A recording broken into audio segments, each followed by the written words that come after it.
Olá pessoal, a gente está aqui na terceira edição do projeto Atitudes à Esquerda, do NEPES, e com muita alegria a gente traz hoje a conversa que a gente realizou com o geógrafo Renato Emerson dos Santos.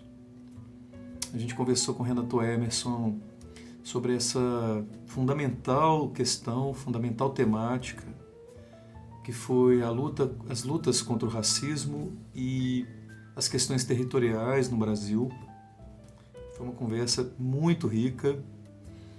O Renato é um geógrafo formado em Geografia pela Universidade Federal do Rio de Janeiro, com mestrado no Instituto de Pesquisa e Planejamento Urbano e Regional da UFRJ também, com doutorado em Geografia na Universidade Federal Fluminense, e tem experiências como professor muito vastas, né? Professor do Movimento Pré-Vestibular para Negros e Carentes durante muitos anos, professor de Geografia da Universidade do Rio de Janeiro, Universidade Estadual do Rio de Janeiro, do campus de São Gonçalo, da Faculdade de Formação de Professores, a FFP, onde eu tive também o prazer de ter sido professor por menos tempo. O Renato tem uma longa trajetória, mais de 10 anos, na UERJ. Atualmente é professor do Instituto de Pesquisa e Planejamento Urbano e Regional da UFRJ, professor de Geografia, e é também um histórico e significativo militante da Associação de Geógrafos Brasileiros, a AGB, uma associação assim, fundamental e relevante para a nossa área de atuação e para o debate socioespacial, territorial, progressista na história do Brasil.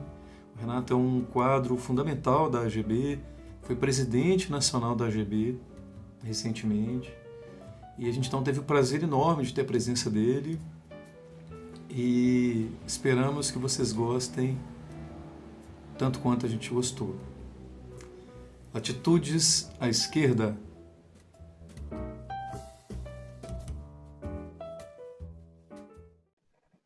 Olá pessoal, estamos aqui com mais um vídeo do nosso projeto Latitudes à Esquerda, um projeto coordenado pelo NEPES, né, pelo Núcleo de Pesquisa, Estudos e Pesquisas sobre Espaço, Emancipação e Sujeito. E a gente está com a enorme felicidade de estar nessa terceira edição do projeto, está podendo ter a presença de um convidado muito especial, sinceramente muito especial, e para trabalhar um tema super importante, que a gente considera de muita relevância, né? A gente está aqui hoje no Latitudes à Esquerda com o Renato Emerson dos Santos. Renato Emerson, geógrafo, professor de Geografia do IPUR, né, Instituto de Pesquisa e Planejamento Urbano e Regional da UFRJ, que também foi mais de década professor da Universidade Estadual do Rio de Janeiro, que é, dentro da geografia, como alguns que já passaram aqui, dispensa apresentações dentro do campo da geografia, tem uma longa trajetória, e que a gente conversou, né, Renato, sobre qual que seria o tema que seria a nossa grande questão nessa conversa, e a gente vai conversar hoje sobre a questão da luta contra o racismo e as questões territoriais no Brasil. É um tema que eu acho que o Renato tem grandes contribuições para trazer, já tem trazido, né, para trazer aqui para nós a partir de uma longa trajetória de pesquisa, de luta, né, como pesquisador, como educador, como militante, e vou passar a bola já para o Renato, com a primeira grande questão para a gente abrir a conversa, que é, de fato, a questão mais ampla, né? Como é que a gente pode enfrentar, né, o mundo contemporâneo a partir dessas relações entre a luta contra o racismo e as questões territoriais no Brasil. Te agradecer já de antemão, né, Renato, o aceite e a nossa oportunidade de estar contigo aqui nesse projeto, tá?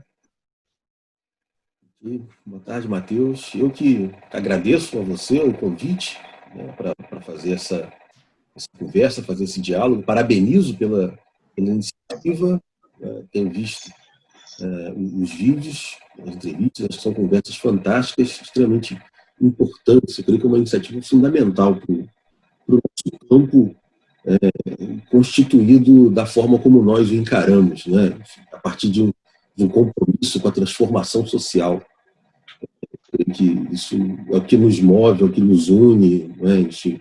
Nesse processo de tentativa de disputa, de construção de uma universidade como uma ambiência de produção de conhecimento, né, e de uma geografia em específico, né, comprometidos com o processo de transformação social. Eu acho que isso é um elemento, né, de ponto de partida fundamental, né, e que eu gosto sempre de tomar esse ponto de partida, que eu acho que isso constrói a nossa episteme, né? Define um pouco, nos localiza do ponto de vista da Constituição de locus, né, para a constituição de análise sobre a realidade.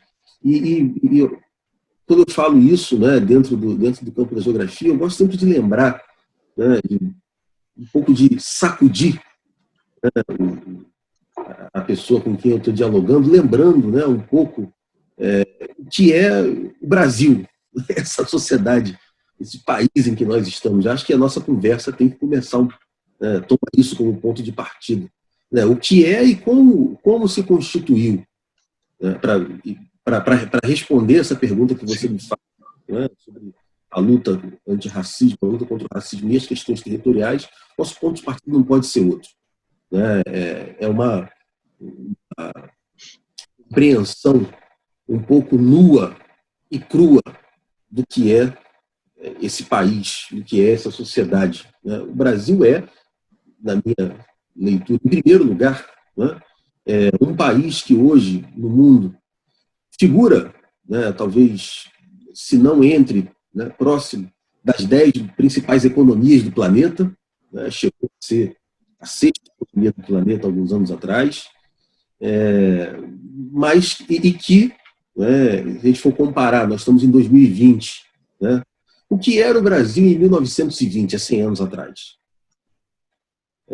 O Brasil hoje é o país que deu, talvez, se não um dos maiores saltos econômicos do planeta nos últimos 100 anos. Há 100 anos atrás, o Brasil era um país produtor e exportador de café, açúcar para adoçar o café, ainda borracha, também, um momento ali em que, na década de 1910, a borracha chega a ultrapassar em termos de valor de exportações, né, de exportações de café, enfim, e mais alguns outros produtos de importância secundária, esses três os principais. Ou seja, o Brasil, em termos de economia mundial, não era nada. E hoje o Brasil figura, né, se não entre próximo das 10 maiores economias do planeta. Ou seja, é um país que tem um dos saltos econômicos mais impressionantes nos últimos 100 anos, mas, ao mesmo tempo, se manteve com alguns traços sociais basilares muito rígidos, alguns traços fundamentais se mantêm nessa sociedade. O Brasil ainda é um dos países que tem das piores distribuição de riqueza do planeta, dos maiores padrões de concentração das riquezas produzidas no planeta. E aí, quando falo de riqueza, não é só riqueza monetária, nós estamos falando de todo um conjunto de riquezas que uma sociedade produz. Né? E aí, o nosso papel como produtores de conhecimento, e em específico o conhecimento científico, né, que é uma matriz de conhecimento, não é a única, né, mas o conhecimento também é uma riqueza que essa sociedade produz e que é extremamente concentrado ainda na nossa sociedade. Né? Além, evidentemente, enfim, da produção material, né, dos ganhos financeiros que isso gera, que são profundamente concentrados nessa sociedade. Né?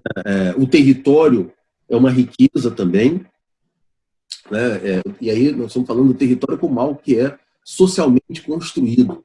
Né? O território não é um substrato material pré-existente.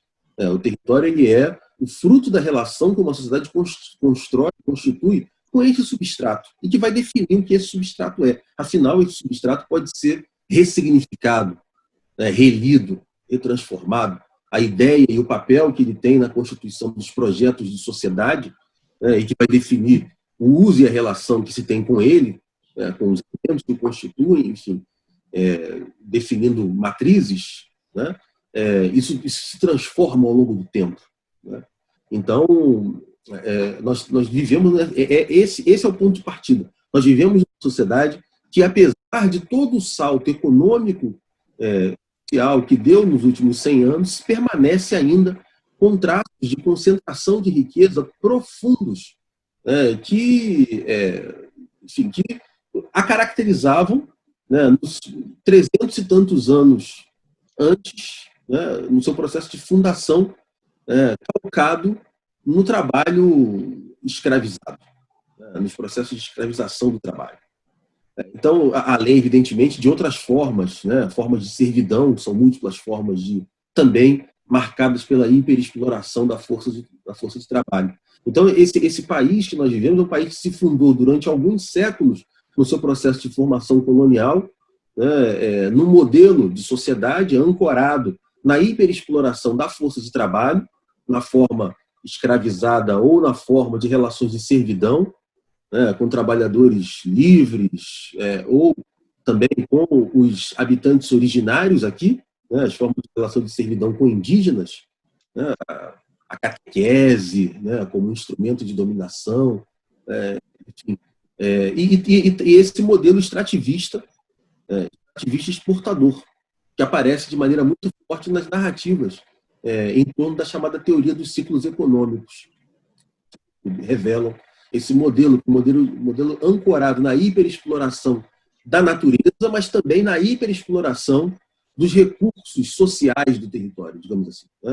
E aí, quando eu falo de recursos sociais, eu estou falando dos recursos humanos e das matrizes de conhecimento e saberes, né, que esses seres humanos têm, esses seres humanos portam, esses seres humanos trazem, esses seres humanos desenvolvem, né? Nós não podemos isolar essa dimensão, como muito comumente se faz, quando se pensa, por exemplo, a escravização, né, dos africanos que foram sequestrados na África, traficados para cá, para as Américas, e escravizados aqui. Nós não estamos falando apenas do translado de corpos, nós estamos falando do translado de saberes, de conhecimentos que foram fundamentais, não só para as atividades econômicas produtivas, saberes sobre agricultura, saberes sobre mineração, né, que africanos eram profundos conhecedores, mais inclusive do que os portugueses, que não praticavam a mineração de ouro, mas também saberes sobre as relações com a natureza,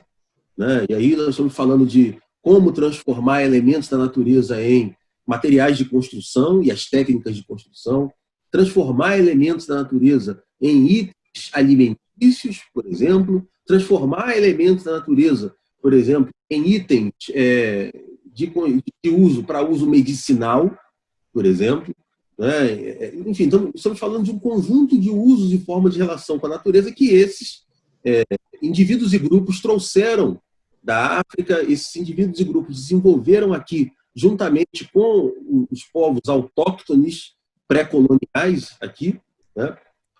Então, essa hiperexploração dos recursos sociais do território, né, recursos humanos, com as suas múltiplas e variadas formações, né, afinal, em cada configuração você constitui uma forma de relação social em relação com a natureza específica, né, dentro dessa miríade de formações socioespaciais, né, de diferentes escalaridades, diferentes escalas, ou melhor dizendo, de métricas de tamanho, para diferenciar do conceito de escala, né, junto com essa hiperexploração da natureza.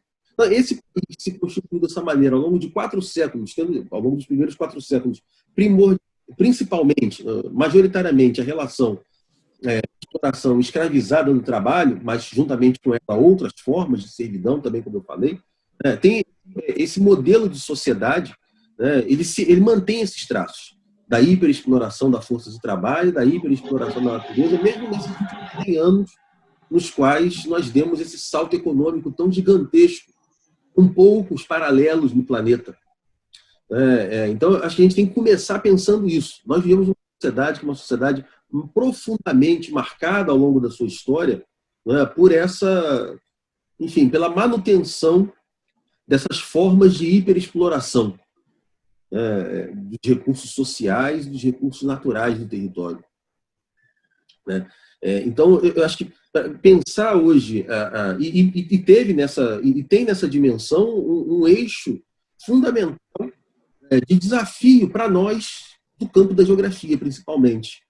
Porque eu falo de uma sociedade, portanto, eu estou falando também da constituição de um projeto de nação, que nos dá sinais repetitivos, recorrentes, de falência em Portugal.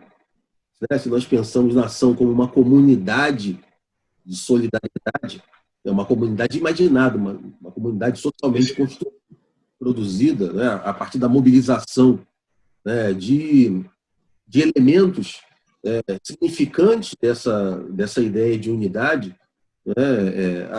a falta de solidariedade que é recorrente, que aparece de maneira recorrente nesse momento específico, isso aparece de maneira brutal na nossa frente, Nós estamos hoje aí, na data dessa nossa conversa, com uma marca de mais de 76 mil mortes por uma pandemia, uma crise sanitária, mas não só sanitária, que encontra essa dimensão econômica e social esgarçada, e vamos rumar para mais de 100 mil daqui a um mês, nesse ritmo em que nós estamos, e isso deixou de comover a sociedade.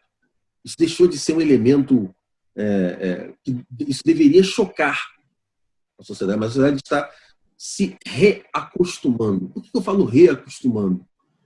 Porque até poucas décadas atrás, eu falo de 3 décadas, eu falo de 2 décadas, até 20 anos atrás, nós tínhamos um grande contingente de população ainda submetido ao risco da morte pela fome. Até 20 anos atrás, o Brasil era um país dentro do chamado mapa da fome, que tinha índices alarmantes de fome, de mortalidade infantil, de mortalidade por crises sanitárias. Há 3 décadas atrás, há 30 anos atrás, 30, 40 anos atrás, nós tínhamos regiões que eram consideradas algumas das piores tragédias sociais do planeta. O Nordeste, o interior do Nordeste, por exemplo, era considerado uma das maiores tragédias humanitárias do planeta. Chamados bolsões, né, Renato? Chamados bolsões de pobreza. Aqui no Rio de Janeiro, a Baixada Fluminense também. Eu de ter lido, quando eu estava na graduação, ter lido um boletim epidemiológico que falava de 3 casos de tuberculose registrados por dia. Enfim, e essas coisas iam se reproduzindo, e essa sociedade aprendeu, sempre conviveu com isso, com a morte, com a ideia de que, com essa construção necropolítica, que esses corpos são corpos matáveis. Se nós acessamos, por exemplo, as nossas avós, nossos avós, nossos bisavós, conviviam com a mortalidade infantil. Enfim, gerações que engravidavam 10 vezes, as mulheres engravidavam 10 vezes, 10, 11, 12 vezes, perdia 1, perdia 2, isso fazia parte do cotidiano. Existia uma resignação com a morte. Então, é uma sociedade que nunca corrigiu isso. E agora, o que nós estamos fazendo é revolvendo esse fundo lodoso dessa formação social. Então, é importante a gente começar pensando nisso. E aí, tentar compreender como é que essas coisas se reproduzem, como é que isso se mantém. E o dado racial é um dado central nessa Constituição. A nossa sociedade de formação colonial, operando nessa matriz baseada na hiperexploração da força de trabalho, e na desvalorização do outro, que é hiperexplorado, tem na Constituição de clivagens raciais, um elemento fundamental definidor de quais são as vidas que valem e as vidas que não valem. E aí e isso, retomando o que eu estava falando agora há pouco, né, traz um desafio fundamental, analítico para nós da geografia, que sempre foi um desafio colocado, né, vários geógrafos, né, antes de nós refletiram sobre isso. Pegar o Antônio Carlos Robert de Moraes, por exemplo, né, foi um geógrafo que escreveu muito sobre essa relação entre projeto de nação e projeto de território. Essa ideia de nós pensarmos o território como um projeto, como uma construção inacabada, como uma construção frequentemente instituída, né, ressignificada, remobilizada, né, e transformada a partir disso, né, e nos coloca de novo esse desafio. Né?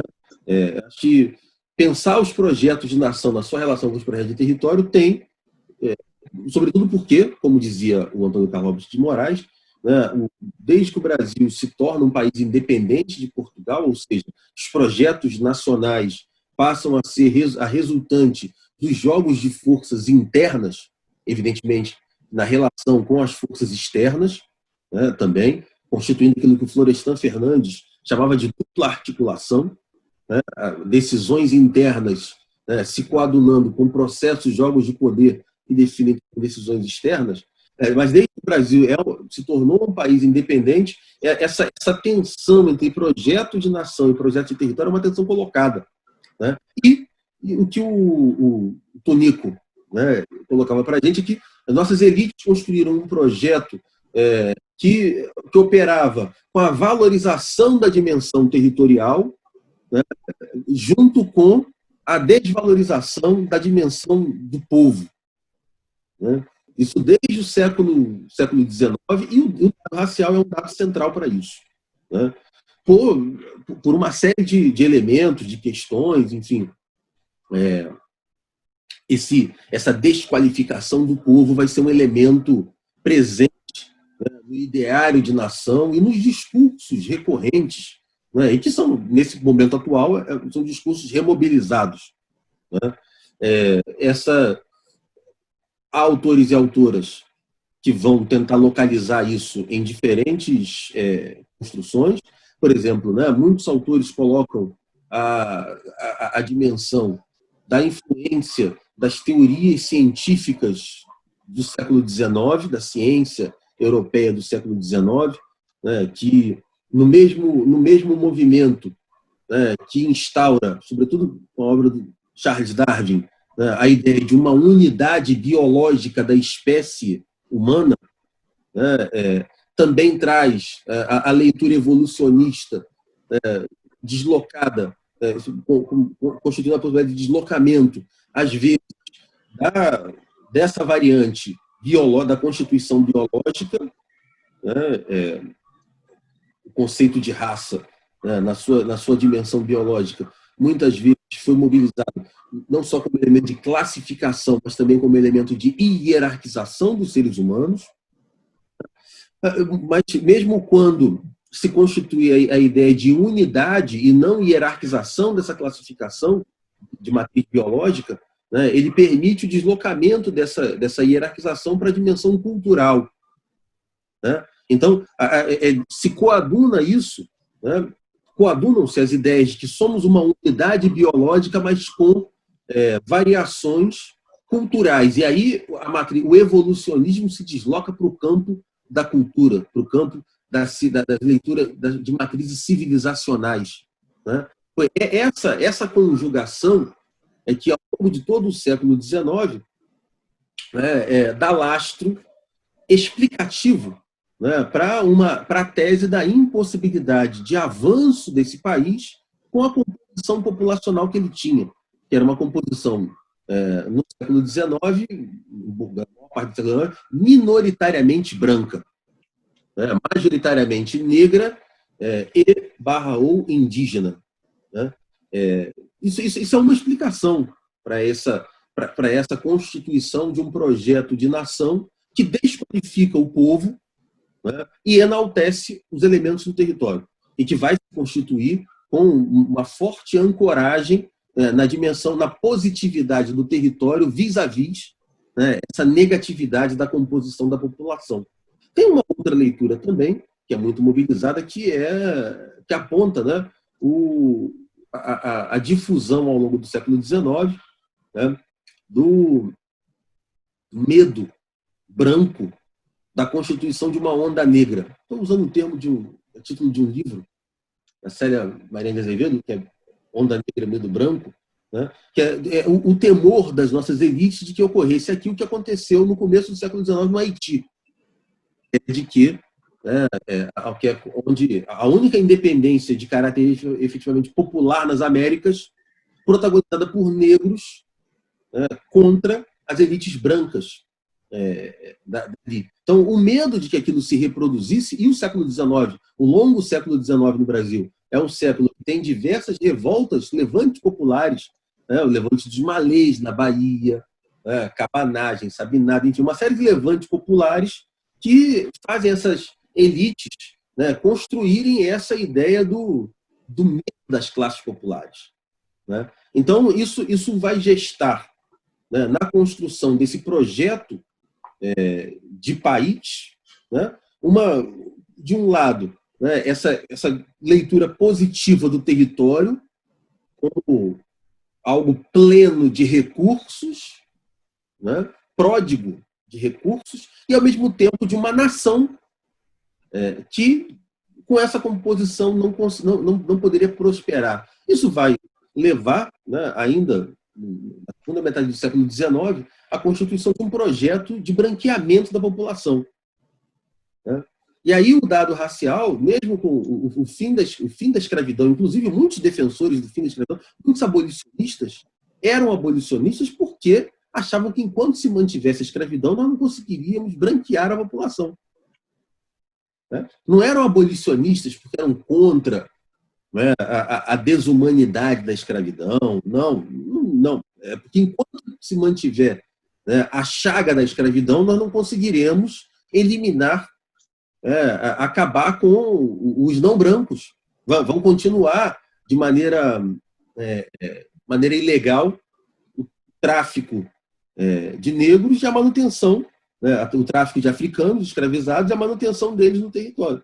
Então, esse projeto de nação, ele tem essa tensão povo-território como um elemento constitutivo muito forte. E os discursos desqualificadores desse povo constituídos sobre essa clivagem racial. A clivagem racial vai ser um elemento fundamental na Constituição. Isso não é herança da escravidão, é importante que isso seja colocado. Eu não estou falando de herança da escravidão, eu estou falando da constituição de uma ideologia racista, como na matriz, na base da Constituição, da construção do nosso projeto de nação. E essa ideologia se atualiza de diferentes formas, de diferentes maneiras. Então, a negatividade, a leitura negativa do povo, a leitura pejorativa do povo, que é algo que se presentifica de diferentes maneiras. Nós vemos hoje, por exemplo, muitos debates sobre mudanças, sobre transformação, sobre reformas.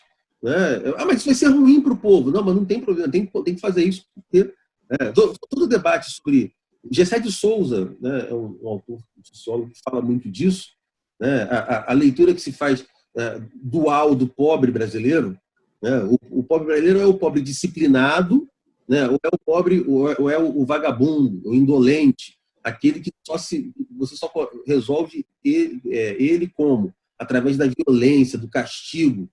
E isso se atualiza. Bandido bom é bandido morto. Você não pensa em ressocialização, reconstrução, ou a projeção futura de um outro projeto de nação que enseje um investimento no povo. Qualquer investimento no povo é visto como gasto, é visto como dispêndio inútil, e isso não é de hoje. Isso é uma construção recorrente e tem esses antecedentes de construção ideológica. Essa ideia de uma composição de um povo que, enfim, que não vai permitir ao país prosperar enquanto nação, ela tem como elemento fundamental essa dimensão racial, né? Essa dimensão do branqueamento como um desejo das elites, que durante um bom tempo foi projeto hegemônico de nação.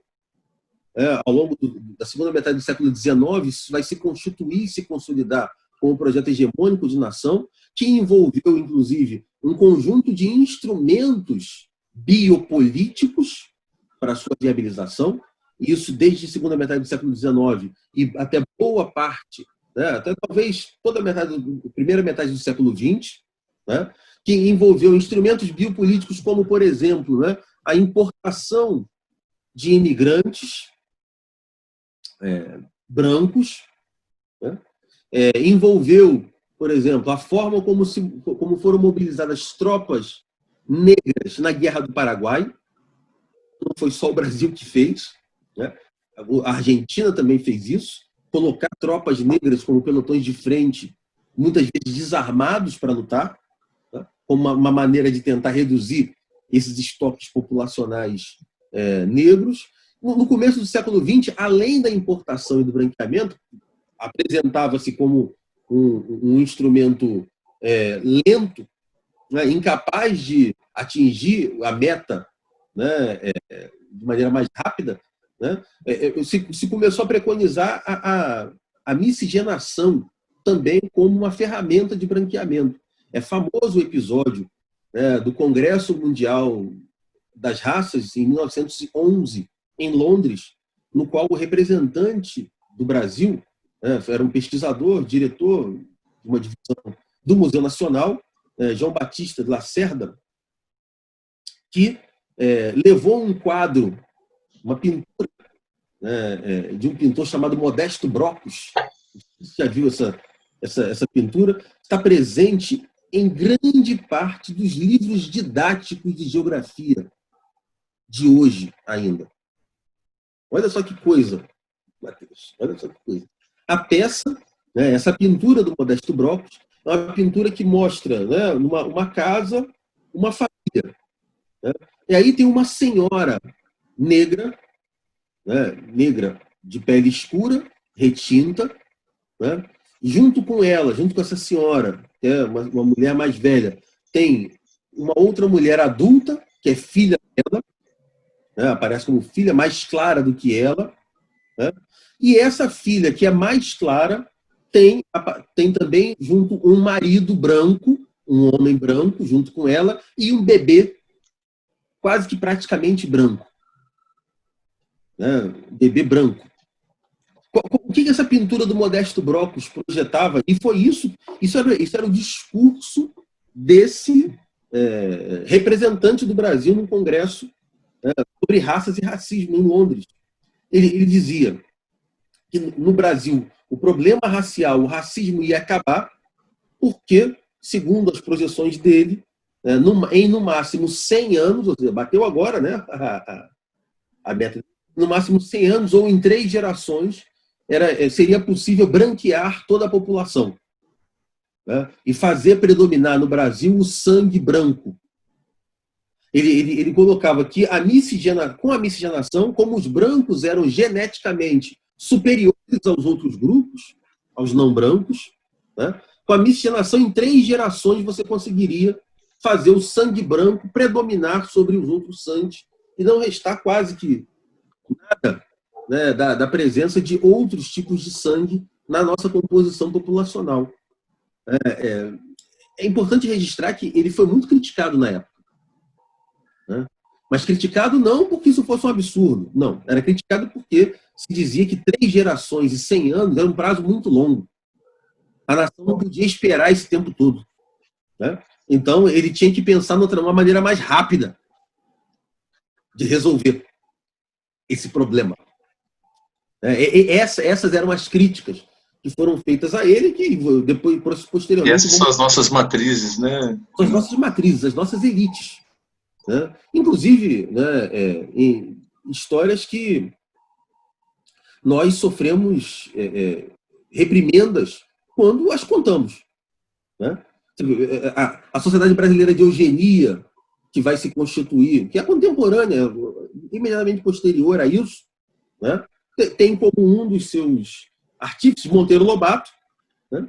que professa elementos dessa hierarquização racial em obras suas, mas nós não podemos fazer a denúncia disso. Né? Você deve lembrar que em 2011, eu creio, agora eu não lembro o ano, né, foi feito um parecer no nosso Conselho Nacional de Educação, redigido pela sua colega de universidade, professora Nilma Lino Gomes, né, Grande, Nilma.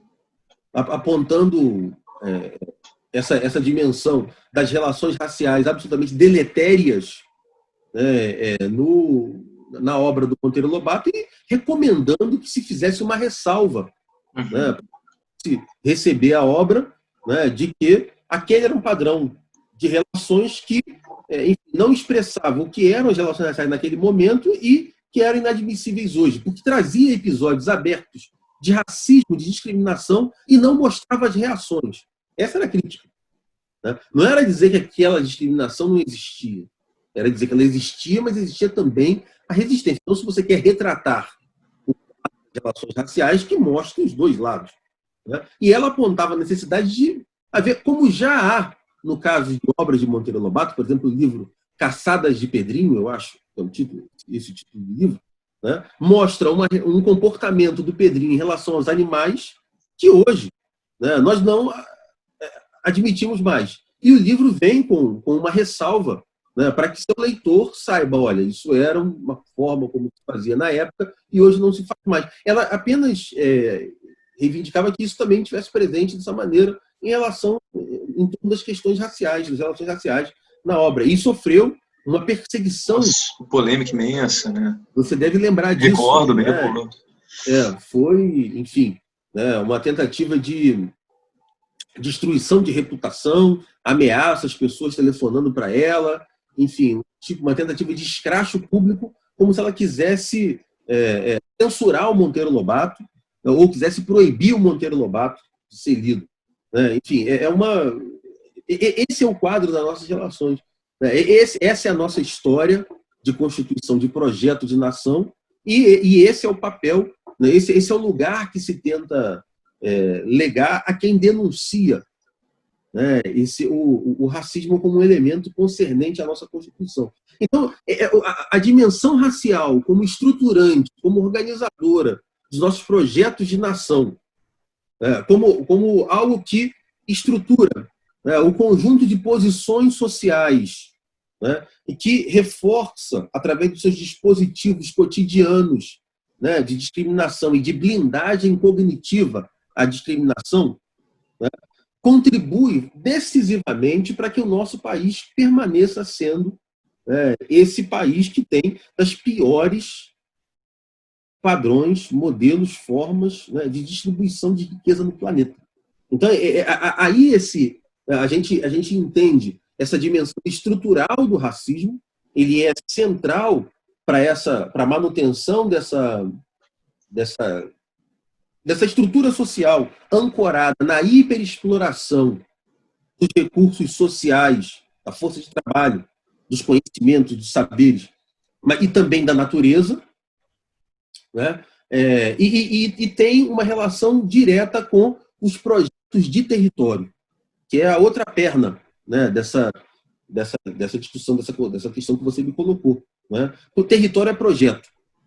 Por mais que, né, inclusive, é um elemento crítico que nós temos que absorver, por mais que o ensino de geografia, que começa muito antes dos professores de geografia atuarem na trajetória escolar de um estudante, né, por mais que o ensino de geografia ele hegemonicamente, né, nos influencia a nossa visão de mundo, nossa leitura de mundo, de maneira a cristalizar na nossa geografia imaginada de mundo o território como uma construção dada, né, como uma construção naturalizada. Né, e isso começa, por que eu digo antes dos professores de geografia entrarem nas trajetórias escolares? A criança pinta o mapa na educação infantil, né, quando a docência não é exercida ainda por professores de geografia. Pois é, ninguém pinta o mapa do Burundi, ninguém pinta o mapa do Sri Lanka, né? E ninguém pinta o mapa, né, não sei, do Azerbaijão. A gente pinta o mapa do Brasil. Né? Na nossa trajetória, a gente pinta um mapa do estado ou do município em que nós nos encontramos. Você começa ali um exercício, aquilo que o geógrafo argentino Marcelo Escolar, de que o ensino de geografia é o exercício ininterrupto da doutrinação patriótica, começa com essa memorização, com essa naturalização do desenho do território. O território aparece como uma construção dada, como uma construção pré-existente aos próprios seres humanos, quase. Né? E nós naturalizamos essa construção, nós naturalizamos os desenhos e não pensamos o território como um campo de forças, como um campo de tensões, do qual, né, o desenho territorial é apenas um elemento e é o elemento mais mutável. O nosso desenho territorial está o tempo todo, nossas fronteiras estão o tempo todo em modificação. A cada revolução tecnológica no campo da cartografia, né, você tem uma renovação daquilo que se considera como precisão cartográfica e as fronteiras são redefinidas. Além, evidentemente, das disputas territoriais. Hoje, por exemplo, o Brasil se encontra em franca disputa pela expansão das suas fronteiras marítimas. Só para ter um exemplo, né, de como o território não é apenas a dimensão do desenho que é naturalizado como algo hipostasiado, como algo dado. Território é relação social. É relação entre os elementos sociais que disputam os projetos de relação entre si e também com o substrato, e é disputa pelo substrato. Né? E o substrato é disputa pelo significado que se dá a esse substrato territorial. Então, isso é algo absolutamente aberto, né, em construção, não é algo dado, sobre o qual nós projetamos uma leitura, e essa dimensão é uma dimensão da qual o ensino de geografia é devedor. Né? Nós ensinamos geografia hoje ainda dessa maneira, né, de uma maneira que vai produzir geografias imaginadas. Eu sempre chamo a atenção, né, eu trabalho com a ideia da geografia. Né, para mim, a geografia é um saber posicional, né, e dentro de uma dupla acepção do que é esse saber posicional. Nós aprendemos geografia para aprender a nossa posição em relação a todos os elementos que concernem ao espaço. A gente aprende, por exemplo, a distinguir paisagens urbanas e rurais para saber se nossa posição está no espaço urbano ou no espaço rural. Né? Nós aprendemos sobre elementos da natureza, sobre as paisagens naturais, para saber em que tipo de paisagem, com que tipo de elementos nós estamos nos relacionando. Né? Então, nós aprendemos para geografia... Isso é natural ou artificial, né? Está nos livros didáticos desde criança, né, Renato, por exemplo. E é uma pergunta difícil, né? São parentes. Pergunta para a criança, essa paisagem é natural ou qual é a natural e qual é a artificial? E aí, quando a gente vai debater de fato o que é paisagem natural e artificial, é um debate complexo. Mas sempre está ali esse posicional ali, né? Eu vou retomar isso que você está falando, que eu acho que é um elemento importante para a gente refletir, e eu venho apontando isso do ponto de vista crítico no ensino de geografia. Mas a gente aprende sobre a nossa posição, tomar posição. Né? Geografia, a gente aprende geografia para isso, ao construir as nossas visões de mundo, nossas leituras de mundo, nós nos posicionarmos no mundo. A ação, né, que é a natureza do ser social, é a tomada de posição. Né? O agir é tomar posição. E a geografia, então, ela forma como você aprende sobre a sua posição, influencia na posição que você toma. Né? Se você aprende de maneira crítica em relação aos elementos que constituem a sua posição, você vai assumir uma posicionalidade também crítica. Né? Se você aprende de maneira acrítica, você não vai criticar a sua posição e você vai manter a sua posição. Né? Você tende a constituir comportamentos que resultam em dimensões conservadoras. Então, você tem muitas transformações, né, em curso, muitas disputas em curso do ensino de geografia, buscando essa mudança, né, das posições que são tomadas. E aí é o ensino. Eu estou chamando a atenção aqui da dimensão do território, mas nós estamos falando aqui de constelações, ou melhor dizendo, não constelações de conceitos, e ferramentas de análise. Eu prefiro usar o termo famílias, né? Uma família no sentido contemporâneo, né? Não é a família no sentido da origem sanguínea, né? A família no sentido parental funcional, né? Família é aquele com que você se relaciona, né? De maneira enfim, a constituir relações de solidariedade, né? Independente da origem. Significam mutuamente, né? Isso, que se significam mutuamente, enfim. Interessante, ótimo. Tá. Dessa maneira. Quando eu falo de famílias de conceitos, eu estou falando de conceitos que convergem, que se retroalimentam, né, na constituição dessa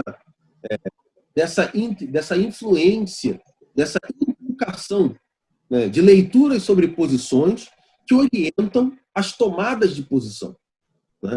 Então, é interessante você chamar a atenção nessa dimensão do ensino sobre paisagem, né, porque em algumas publicações minhas, né, eu venho discutindo como, né, a geografia ela tem relação com essa dimensão da classificação racial. O racismo ele é uma lógica de organização das relações sociais, né? E é uma lógica que opera, né, a partir de 3 operações fundamentais, que são classificação, hierarquização, né, e subalternização, a partir disso, né? Então, essa lógica, do ponto de vista da classificação, né, o que dá lastro à classificação, hoje, racial, em grande medida, ainda é a geografia, né? Na biologia, você tem todo esse debate, né, sobre a pertinência da classificação racial, os avanços do campo da genética balançaram isso, né, mostrando que indivíduos podem ter códigos de DNA, enfim, né, ter os códigos genéticos muito mais próximos, sendo de grupos raciais diferentes do que indivíduos da mesma raça, por exemplo, né? Então, existe um debate desse campo, né, sobre a pertinência disso. Agora, a geografia ainda continua projetando uma leitura de mundo que remete negros à África, brancos à Europa, amarelos à Ásia, né, e vermelhos, por assim dizer, às Américas.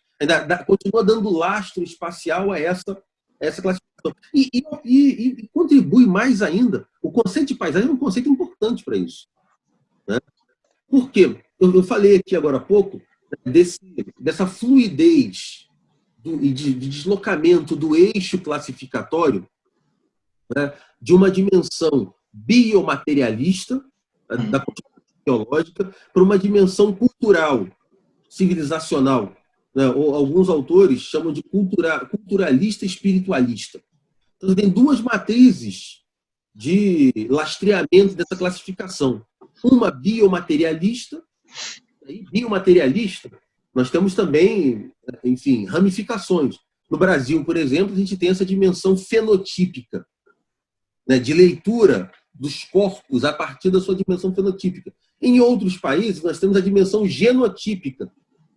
Nos Estados Unidos, por exemplo, durante muito tempo, você tinha lá a regra de uma gota de sangue, né? Então, você tem a mobilização da constituição biológica como um elemento classificatório. Biótipo ou fenótipo, isso, enfim, são 2 ramificações dessa classificação biomaterialista. Você tem a outra dimensão, que é a dimensão cultural. Eu falei aqui, que no século XIX, quando a biologia rumava para a ideia da unidade da espécie, ao mesmo tempo você hierarquiza civilizações, colocando, evidentemente, a europeia, né, sendo o estágio mais acabado da evolução humana, né? E os outros povos, né? Os asiáticos, né? Sim, muito desenvolvidos, mas estacionários. A ideia da civilização estacionária, que inclusive já esteve presente, escrita em livros didáticos de geografia, né? Eu garimpei, né? Um ex-aluno meu, o Maurício, trouxe uma vez para mim um livro didático de geografia de 1943, né? Geografia Geral, Moisés de Kovács. É fantástico, uma pérola, que tem um item que fala sobre a formação do povo brasileiro. E esse item fala dos diferentes grupos que formaram o povo brasileiro. E aí ele traz os elementos de classificação, né? Raça branca, né? pele clara, cabelo liso, né, formato fino do rosto, lábio, boca, etc. Né, e aí dizia, cultura desenvolvida, civilização superior e ocupa todas as regiões do globo terrestre. Né? Amarelo. Né, amarelo tem olhos, pele clara, olhos puxados, cabelo liso, tal, ocupa a Ásia, aí fala de civilização estacionária, ocupa a Ásia e, recentemente, né, regiões das Américas e tal. Vermelhos. Né, e assim, né, caucasoide, né, mongoloide. Né, e, por último, eram os negros, nesse livro. Né, como conteúdo do livro. Pele escura, cabelo assim, parará, formado, intelecto não desenvolvido, cultura não construiu civilização, né? E termina, ocupa a África, a região subsaariana da África e as Américas, para onde foram trazidos como escravos. Ou seja, a classificação racial ali, nós estamos falando de um livro didático de geografia, de 1943, trazendo isso como um conteúdo de geografia. Colocando juntamente esses dois eixos classificatórios, a dimensão biomaterialista, essa dimensão culturalista e espiritualista colocada. São essas duas dimensões, né, em torno das quais as lógicas de classificação racial oscilam.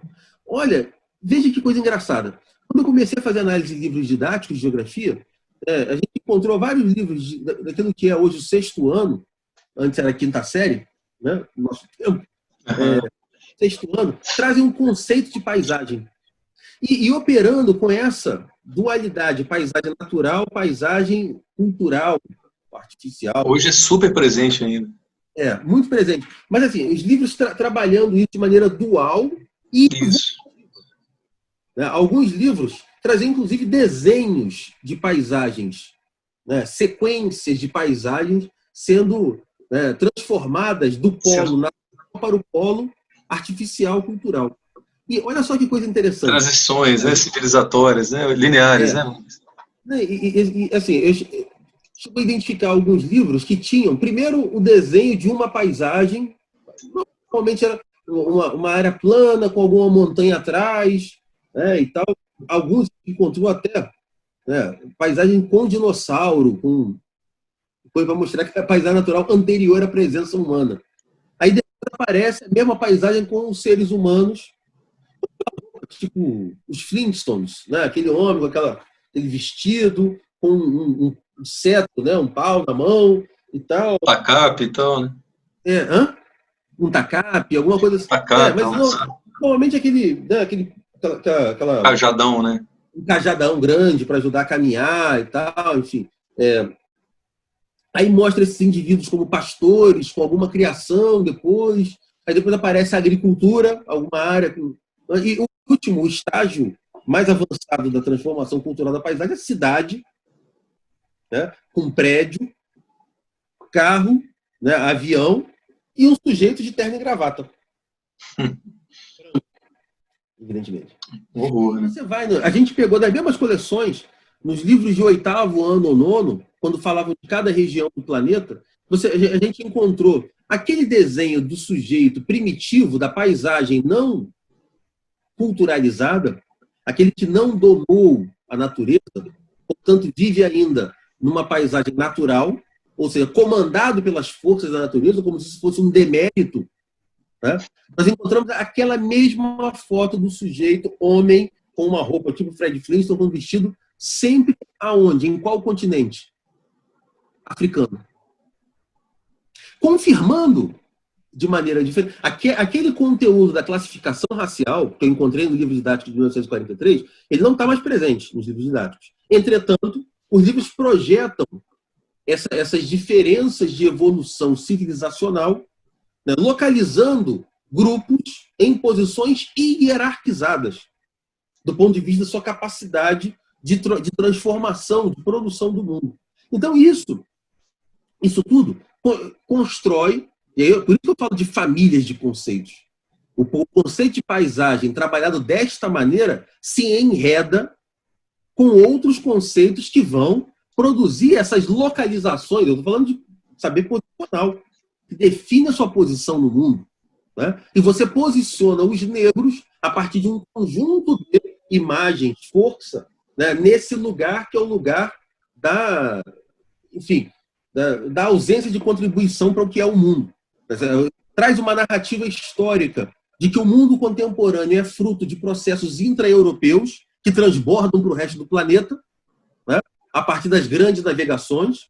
Né? Então, a Revolução Industrial, o Iluminismo, né? O Renascimento, né? Tudo isso elevam uma matriz civilizacional que vai aos poucos transbordando e incluindo as outras áreas que são a elas subordinadas diante da sua inconteste superioridade civilizacional. Você compreende? E aí você constrói automaticamente, né, uma matriz de classificação racial ao associar os grupos raciais a contextos espaciais específicos e constrói essa hierarquização civilizacional.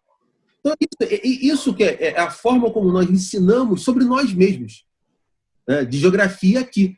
E junto com isso tem um outro elemento que eu estava falando um pouco antes, né, que é o elemento do território, de como nós lemos, como nós ensinamos o território. Né?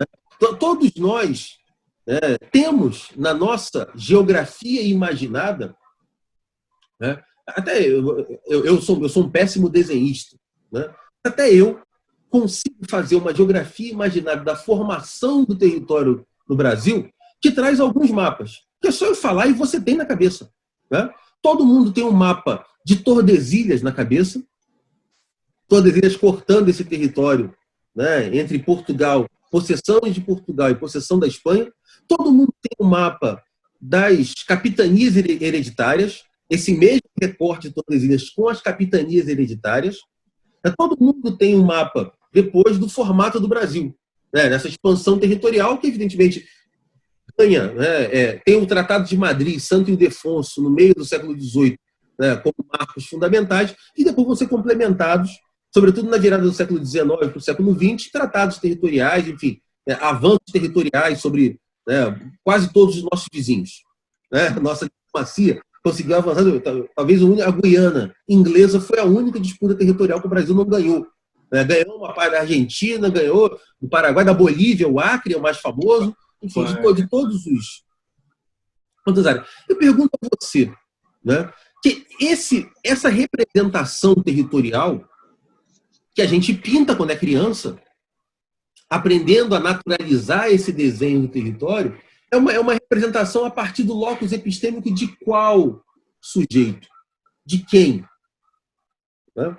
É engraçado, uma vez eu dando aula sobre formação do território brasileiro, eu me incomodei com isso, porque eu falei, olha, isso aqui é uma leitura. Isso é uma mentira. Você pega o século XVI, por exemplo, ou o século XVII, a gente tem algumas ocupações esparsas, né, no litoral pelos portugueses, grande parte delas não eram os portugueses ocupando um espaço vazio, porque esse espaço aparece como vazio. A gente aprende que existiam aqui os indígenas, mas não sabe aonde. Não há nenhuma menção a registro territorial preciso. Que você bote o pé no chão, no lugar, e fale, era aqui, né, a aldeia. Né, era aqui o assentamento do povo tal. Você tem uma ideia de regiões, você produz alguma regionalização. Mas nós não temos isso no nosso ensino. Dispersa, né? Não, esses mapas definida, né?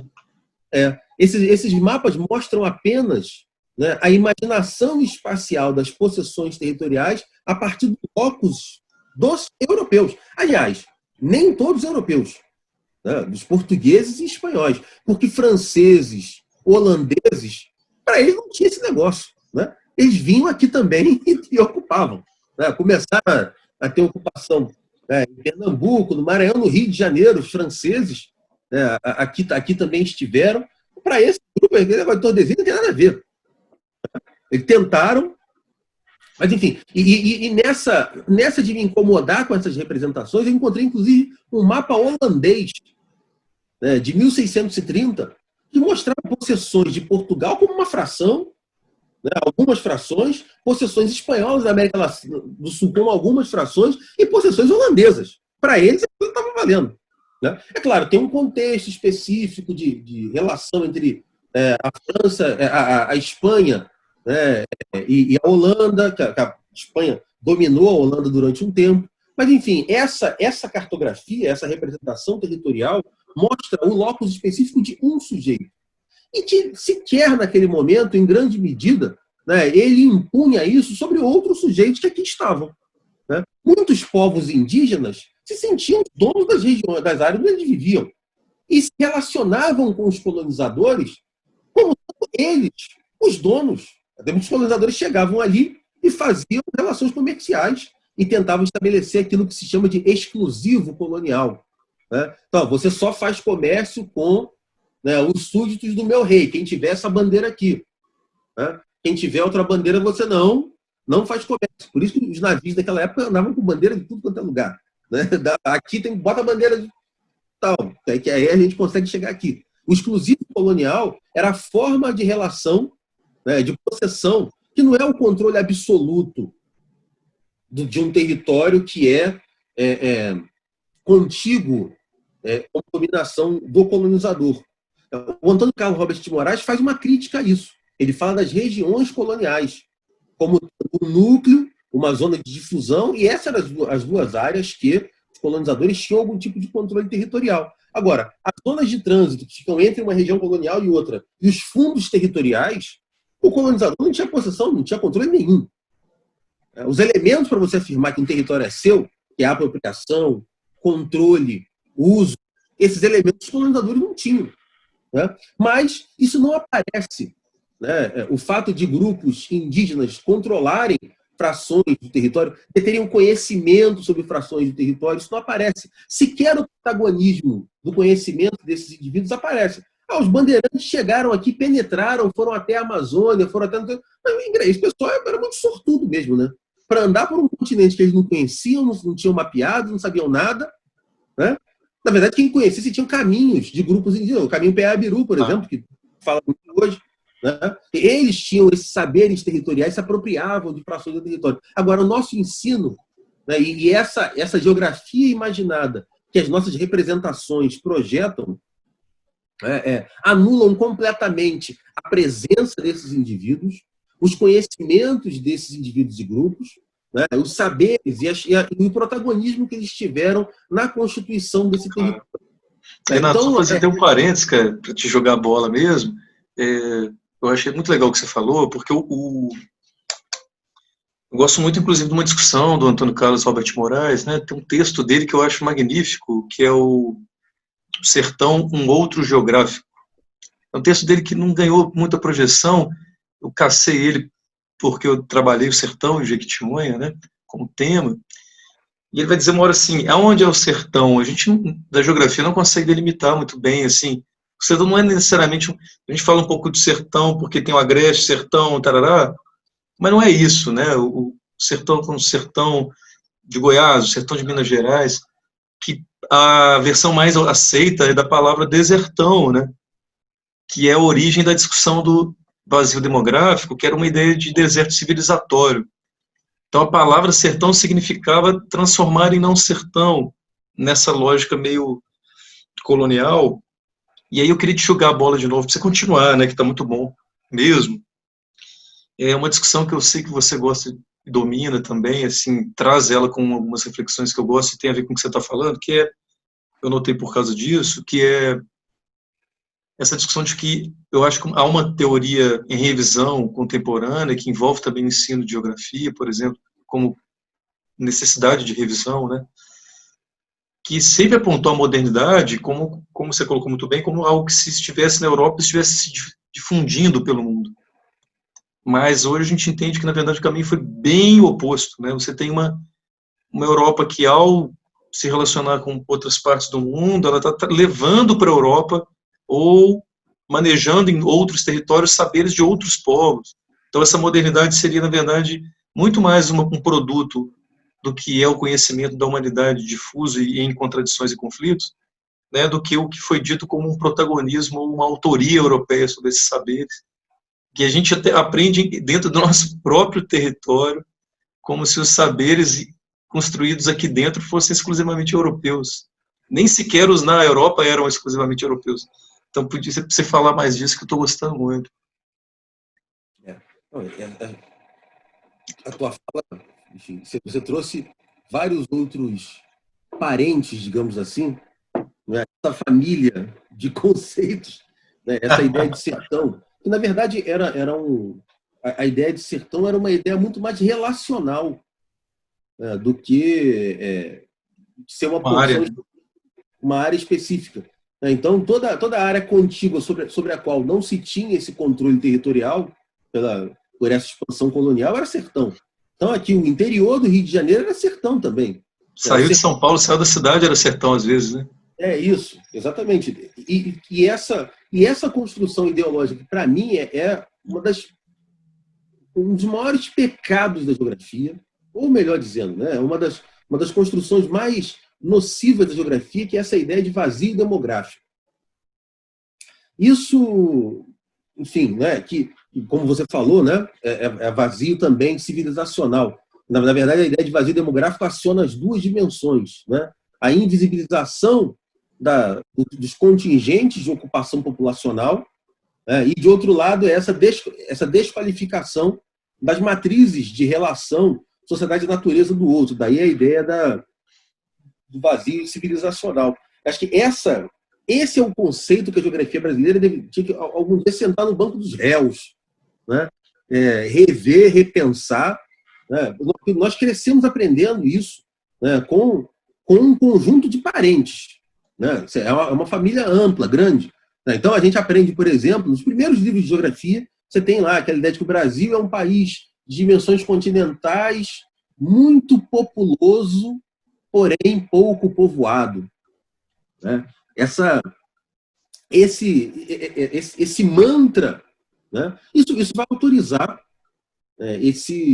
enfim, essa anulação da presença de outros grupos e, evidentemente, isso autoriza que os projetos de desenvolvimento, ou melhor dizendo, né, de modernização, né, para a gente tomar essa dimensão também relacional, né, do ideário da modernidade, a busca incessante da modernização como o passo à frente, né, o salto para o futuro, né, que sempre se precisa construir, sempre se precisa dar, né, ela vai ter isso como um elemento, enfim, né, central. E esse conceito, né, esses conceitos da geografia autorizam que, historicamente, povos sejam dizimados, expulsos, né, etc. Só para concluir isso, né, eu venho tentando propor uma chave de compreensão dessa formação do território a partir do deslocamento do locus epistêmico. Né? Se nós temos esse conjunto de ferramentas, né, enfim, enredadas de análise, vazio demográfico, né, enfim, essa geografia, imaginada com essa cartografia que a gente estava compartilhando agora, que isso informa a nossa mentalidade, isso anula a presença de outros grupos no território, anula as diferentes relações desses outros grupos no território, com o território, inclusive, né, servindo de esteio ao próprio avanço colonial. Né? Eu venho propondo a ideia do branqueamento do território como um conceito síntese dessa experiência de formação territorial por esses grupos subalternizados. Né? Para indígenas, né, e negros no nosso território, esses 520 anos desde a chegada, né, dos portugueses aqui é um processo de branqueamento do território. E aí eu falo de branqueamento a partir de 3 vertentes. Né? Um é o branqueamento da ocupação do território, da composição populacional.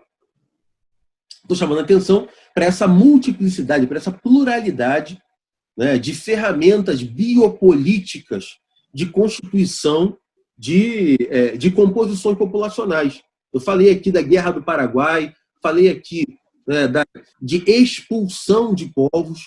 Né? Então, estamos falando da dizimação de povos indígenas, negros, né, que são expulsos, que são dizimados das suas né? Então, estamos falando também da alocação, do assentamento de colônias de brancos, né? Que foi uma ferramenta de branqueamento da composição populacional muito forte durante quase um século em diferentes regiões do Brasil.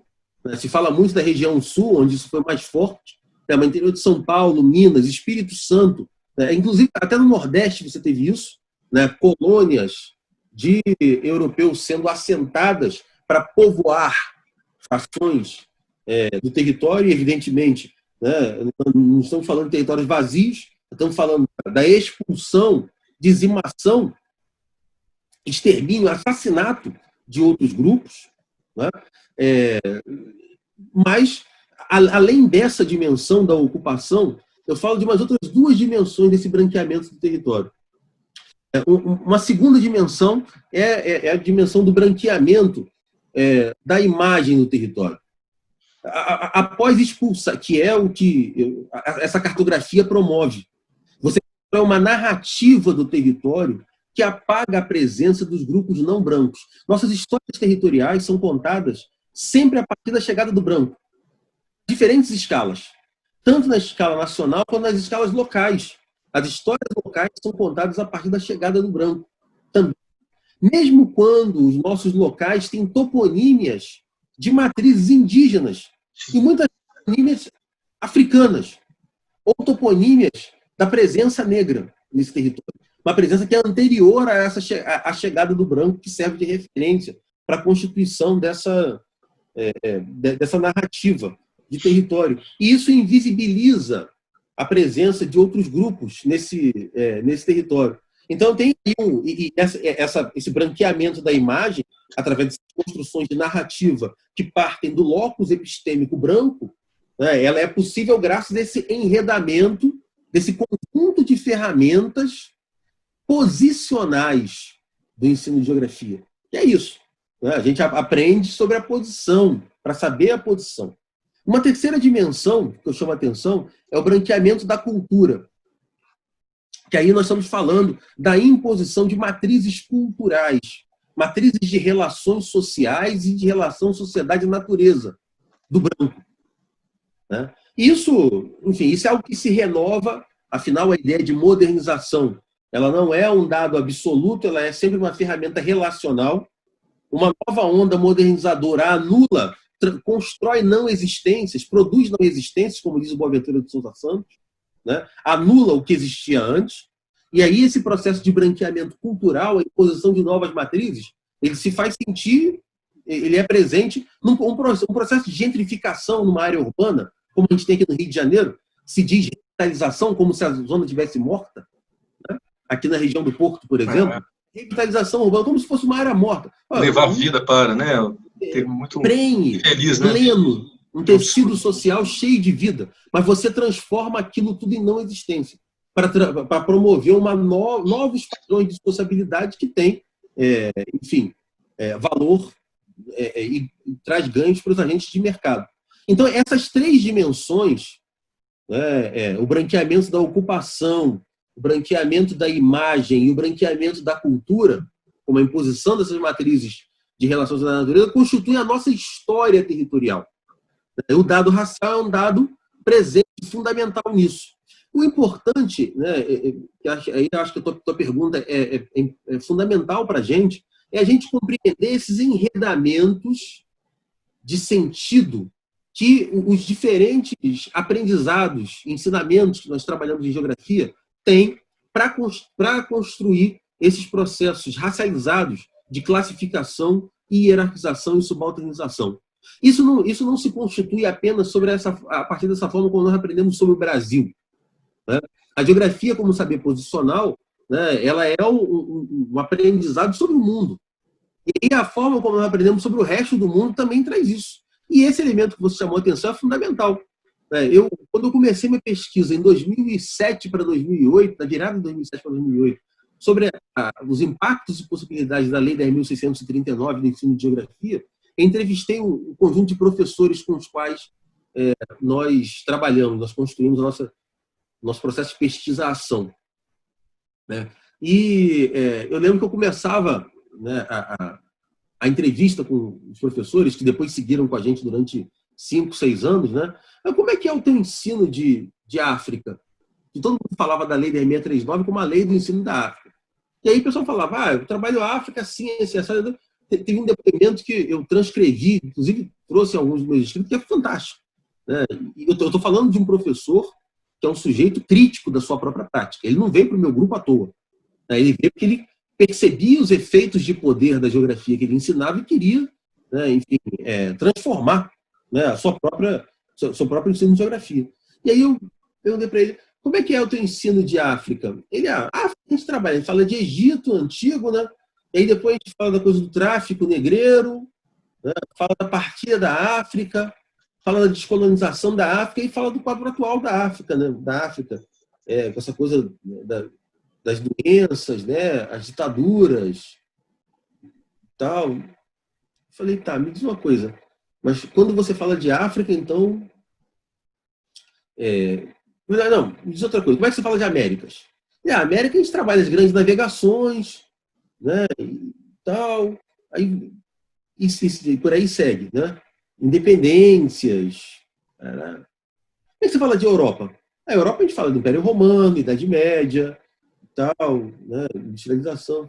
Então, quando você fala de África, você fala de Europa, ele fala, tem que falar. Para falar do tráfico negreiro, você tem que falar ali das grandes navegações e tal, da colonização, você tem que falar do processo de industrialização, né, do colonialismo e tal. Quando você fala de América, você fala de Europa, ele fala, tem que falar das navegações, tem que falar de tudo. E quando você fala de Europa, você fala de África?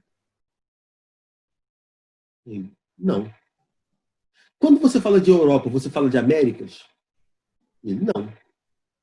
Ou seja, eles nos explicam, mas nós não explicamos a eles. É engraçado. E aí você vai na Europa hoje, boa parte da alimentação, que é típica de diversos países europeus, é alimentação constituída com subsídios que vêm daqui, das Américas, que vêm da África. Batata, por exemplo, é central na alimentação da maior parte dos países europeus. Né? E a gente deu o nome de batata inglesa, né, Renato? Que é um crime hediondo, né? É fantástico. Né? Como é que a gente reproduz isso? Né? Então, daí eu comecei a construir com eles um conjunto de exercícios críticos. Né? Como é que a modernidade nos constitui? Mas e nós, colônia, não constituímos a modernidade? Né? O nosso traço colonial, a colonialidade que a gente herda, isso não constitui a modernidade? Mas como é que é isso, Renato? Eu falei, por exemplo, como é que você ensina sobre industrialização? Aí ele falou, não, a gente começa aquele negócio, né, dos comerciantes, né, que circulavam na Europa, de repente eles resolvem, ao invés de ser comerciantes, se fixar em algum lugar, né, e aí começa a juntar produtores, né, artesãos na corporação de ofício, né, e aí começa aquele processo de divisão do trabalho e tal, né, que constitui a manufatura, da manufatura você avança para a maquinofatura, né? A maquinofatura você avança, né, para o terrorismo, o fordismo, e você tem a grande indústria. Então, falei, interessante. E o que é a grande indústria? A grande indústria são os grandes espaços de produção. E o que é terrorismo, fordismo? Não, é a produção em série, né, os trabalhadores ali com o passado. Eu falei, então, isso aí não é o confinamento de seres humanos no ambiente de trabalho? Sim. Não é o controle coletivo dos ritmos e tempos dos corpos humanos no espaço-tempo exclusivamente dedicado ao trabalho, em grande escala? Sim. Eu pergunto, isso nasce dentro das corporações de ofício na Europa ou isso nasce na experiência da escravização nas Américas? A primeira experiência humana, né, em grande escala, onde você tem o confinamento de seres humanos, né, num espaço-tempo exclusivamente dedicado ao trabalho, onde qualquer outro tipo de interação social é proibido. Proibido através do chicote, da chibata, através dos castigos corporais. E como é que você coletiviza o ritmo do processo de trabalho aqui? Usando a música. Trabalhadores aqui eram obrigados, eram africanos escravizados, traficados para serem escravizados aqui, eram obrigados a mobilizar elementos das suas culturas de origem, que é essa coisa da relação entre música e corpo, para trabalhar cantando. Por que trabalhar cantando? Trabalhando cantando, o corpo se move no ritmo da música, o ritmo da música passa a ser o ritmo do trabalho, do exercício corporal compassado coletivamente. Né? E no momento em que o seu corpo se encontra na situação de penúria, pela fome, pelo cansaço, o ritmo coletivo da música faz você se manter trabalhando. Então, antes de ter a esteira da fábrica do Ford, né, controlando coletivamente, né, os ritmos dos corpos dos trabalhadores, a gente tinha aqui a música fazendo isso. E aí, diferentes tipos de música, né, realizando, desempenhando esse papel. É claro que na mineração você tem um outro elemento adicional, que é de obrigar todo mundo a trabalhar cantando, que é para ninguém esconder o ouro na boca. Né? Mas em outras atividades econômicas, você tem isso de você reunir seres humanos num espaço-tempo exclusivamente, de confinamento exclusivamente dedicado ao trabalho, a nenhum outro tipo de interação social, controlados coletivamente através dessa ferramenta. Então, muitas das coisas que vão constituir o próprio processo de industrialização, porque a indústria é isso, você leu Marx, né? A indústria ela é uma relação social, ela é uma forma de controle social, que instaura formas de sociabilidade, inclusive instaura novos padrões de seres humanos. Né? Toda a educação vai se gestar como social, né? Social para poder viabilizar essa formação desse novo ser humano adaptado à necessidade da indústria, mas é isso. E isso começa onde? Começa aqui. Então, de diferentes maneiras, nós é que explicamos eles. E não eles que explicam a nós. Né? O difícil é a gente, né, conseguir fazer esses exercícios de descolonização das nossas próprias leituras. Então, aí a gente consegue, né, não só rever o ensino de geografia sobre o Brasil, mas sobre o mundo. Porque isso tudo, essa constituição aí, né, desse saber posicional, parte, né, dessa constituição de famílias de explicações, né, que, enredadas, produzem esse efeito de poder classificatório. Esse efeito classificatório, que é um efeito de poder, né, não é o poder de classificar. Aqui é o efeito, a classificação como um efeito de poder. Né? A classificação social e a classificação racial. Então, essa dimensão ela é uma dimensão fundante se a gente quer transformar esse projeto de país. Se a gente quer algum dia que esse país não seja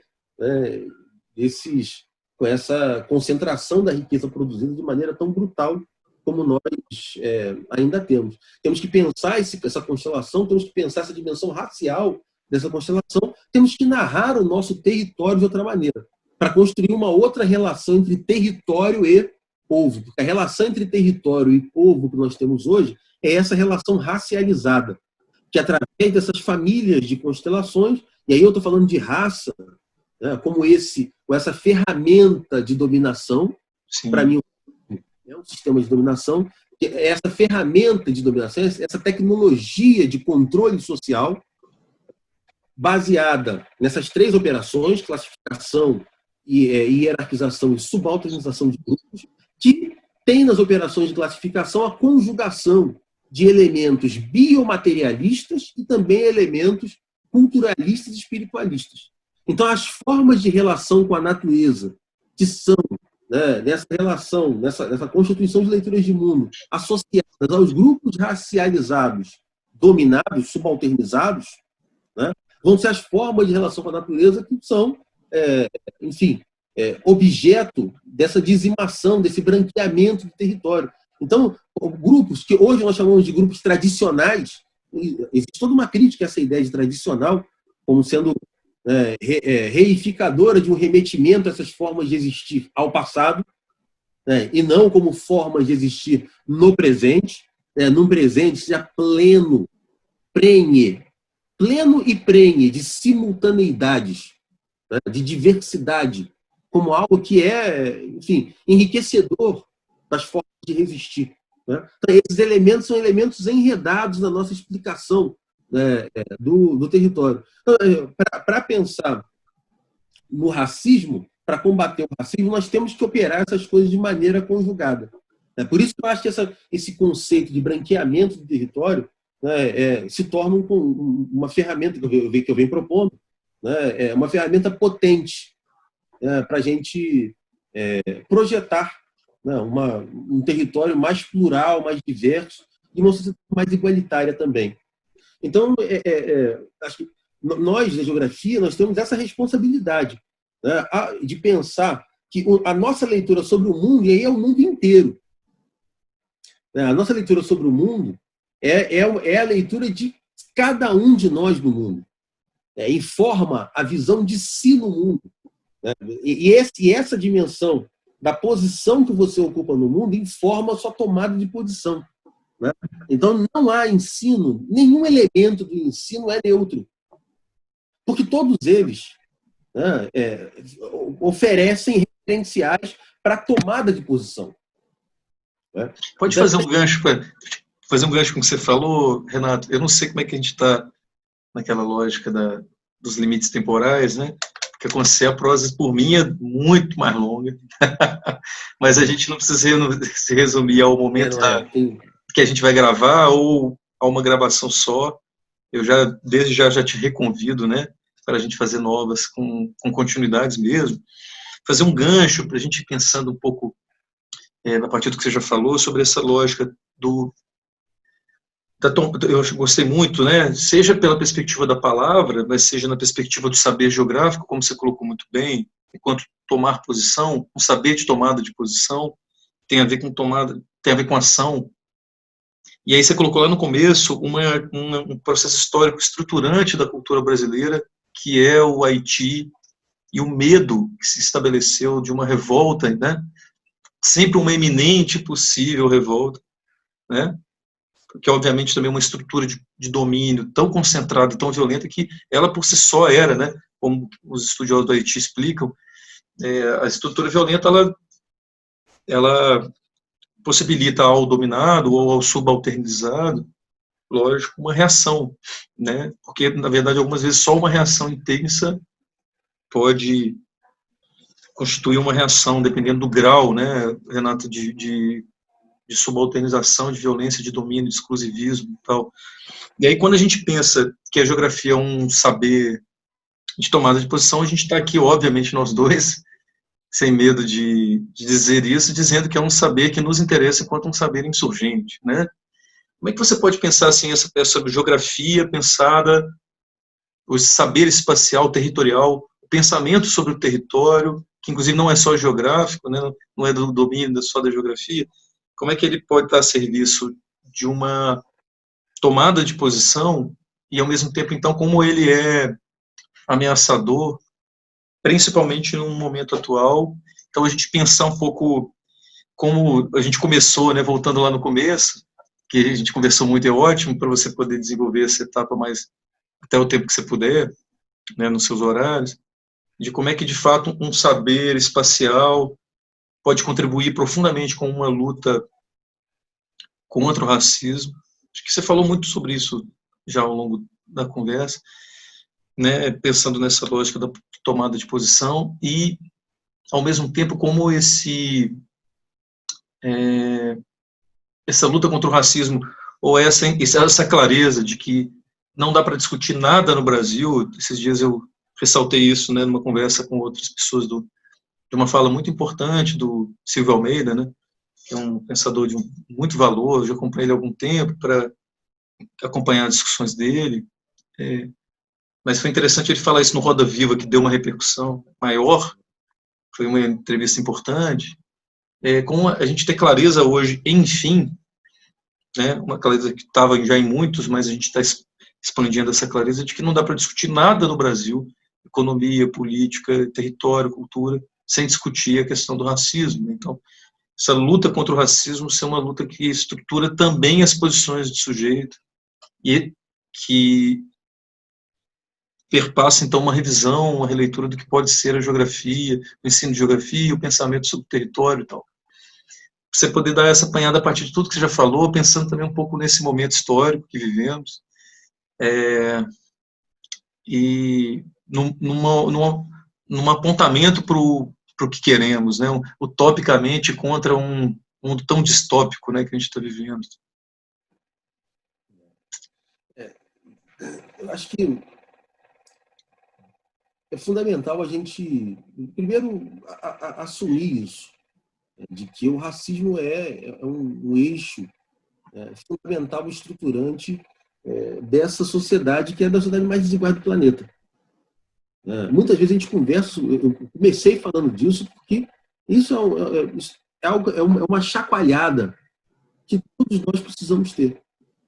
Nós vivemos numa das sociedades mais desiguais do planeta. Isso precisa ser... Isso não está presente nas avaliações e leituras de Brasil da maior parte da população brasileira. E essa sociedade desigual tem no dado racial um dado informador de quem não merece ter acesso às riquezas que a sociedade produz no cotidiano. É o que estrutura, é o elemento estruturante desse discurso do povo contra si próprio. Isso aparece nos comportamentos. Quando você, por exemplo, vai discutir, você entra no cotidiano de um aparato educacional, de uma escola, que seja de periferia, e você vê muitas vezes a falta de reconhecimento entre educadores e educandos. O pessoal fala, mas para quem tá bom. Isso acontece. Evidentemente, isso causa tensões, porque você tem educadores que estão ali buscando um papel transformador. Mas o fato é que as nossas escolas são escolas públicas de periferia, são ainda ambientes reprodutores das desigualdades raciais. Operam com composições raciais distintas, hierarquizadas. Você vai numa série inicial de uma escola pública de periferia, você vê uma composição racial. Você vai nas séries finais, você vê composições raciais distintas, turma 1, turma 2, e as turmas 6, 7, aquelas que têm índice de descompasso entre idade e série, você vê uma predominância de meninos negros, mostrando como raça e gênero se mesclam como elementos de recorte, de influenciadores de trajetórias. Se você vai na educação de jovens e adultos, você vê a predominância massiva de negros também. Esse dado é um dado operado nas nossas relações cotidianas, por mais que nós tenhamos blindagens cognitivas. Então, nós precisamos rever a maneira como nós entendemos a nossa sociedade. E o dado racial é um dado que está presente em todos os momentos, todos os processos de interação social que definem as trajetórias de indivíduos e grupos na nossa sociedade. Nós vemos desigualdades raciais no atendimento do nosso sistema único de saúde. Então, se a gente não compreender a profundidade disso, mas, lembrando o que eu falei agora há pouco, raça é um princípio de dominação que opera através da manipulação de ferramentas classificatórias de base corpórea, biomaterialista, mas também de base cultural, espiritualista. Então, nós temos que compreender esses elementos. Então, formas de relação com a natureza, que não são essas formas projetadas como sendo as formas gestadas pela modernidade branca, são desqualificadas na nossa sociedade. Então, formas que a gente chama de tradicionais, relações de extrativismo, por exemplo, enfim, extrativismo de base comunitária, eu estou falando, de ribeirinhos, etc. Todos eles são formas desqualificadas nas nossas leituras de contextos sociais. O dado racial é um dado presente nesse aspecto também. Como matriz de classificação não corpórea, mas aí, cultural, de formas de relação com a natureza. Então, se a gente não repensar a amplidão e a capilarização e a multiplicidade da operação do dado racial, ou dos dados raciais, já que eu estou falando de múltiplas formas de significação dessas hierarquias, a gente não consegue transformar esse país. Se eu parto, o meu diagnóstico de partida é esse, de que nosso país deu um salto econômico brutal, mas se mantém operando em cima dessa hiperconcentração de riqueza, eu só posso ter o compromisso com a transformação social. Aí, a produção de outras ferramentas de significação que projetem não só outros conteúdos para as coisas, mas também outras formas de relação com as coisas. E aí, relação com as coisas, relação com os seres, com os indivíduos, relação com os grupos, relação com os elementos da natureza, nós não vamos conseguir chegar nisso. Né? Aí nós precisamos ressignificar, reler o território.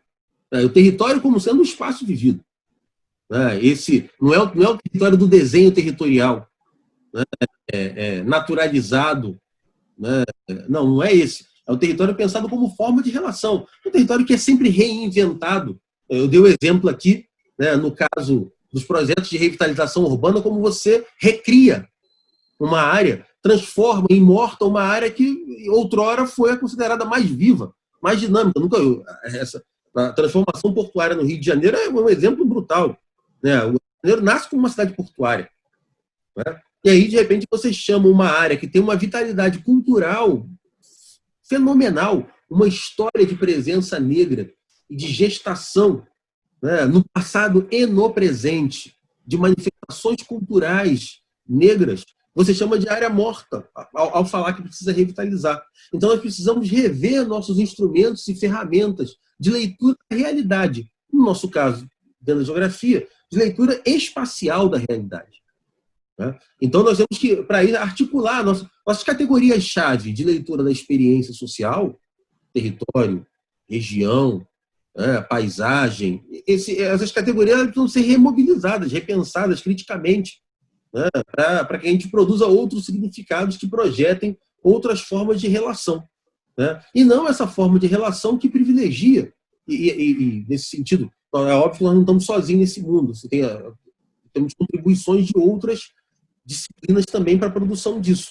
Né? Mas tem que parar com isso de ficar valorizando apenas aquilo que dá maior retorno monetário imediato, né, para determinados grupos. A gente aprende a nossa história a partir da teoria dos ciclos econômicos, que é a valorização daquilo que dá mais retorno financeiro monetário imediato. Precisamos ler o território de outra maneira.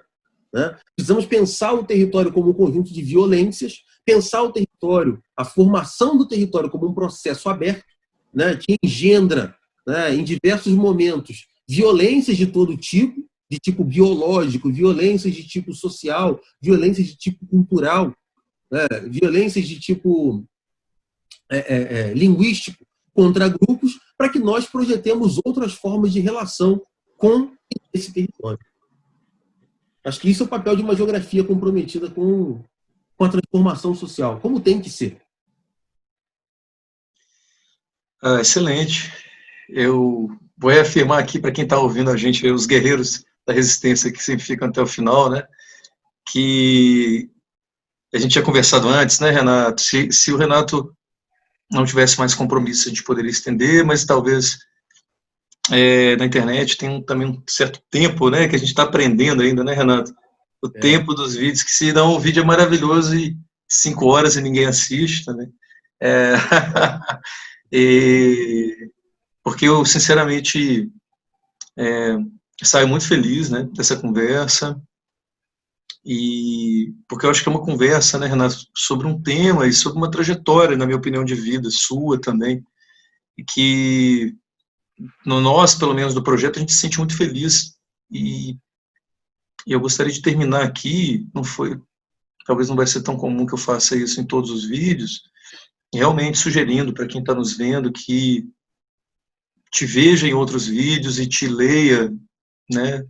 Você tem uma ampla produção relevante sobre esses aspectos em vários tipos de linguagens, né? Eu falo isso como um geógrafo que felizmente se formou te lendo, né? Na perspectiva do pensamento, da educação, e que tem o prazer também de conviver com você na perspectiva, né, humana, militante, né? E te agradecer profundamente. Eu acho que você deixou muitas pistas nesse formato que é uma conversa, né? E que você deixou muitos elementos, muitas reflexões. Eu acho que, acima de tudo, essa discussão do branqueamento como uma discussão que é centralizante na discussão do território, né? E que a gente tem perpassado essa discussão que me parece muito atual, né, Renato? Assim, se a gente está dizendo que não dá para discutir muitos elementos brasileiros sem discutir a questão do racismo, eu acho que você traz isso de uma forma mais concreta, mais pegável, né? Ou seja, não dá para discutir território brasileiro sem discutir branqueamento, entre outras muitas questões que você trouxe, e já trazendo essas questões do território, da imagem do território, da cultura no território, acho que isso é muito valoroso, entre tantas coisas. Te agradecer profundamente e já reforçar o convite para próximas conversas, projeto, tá? Tamo junto, né? E força nas lutas cariocas aí. Valeu. Faremos outras. Faremos outras, por favor.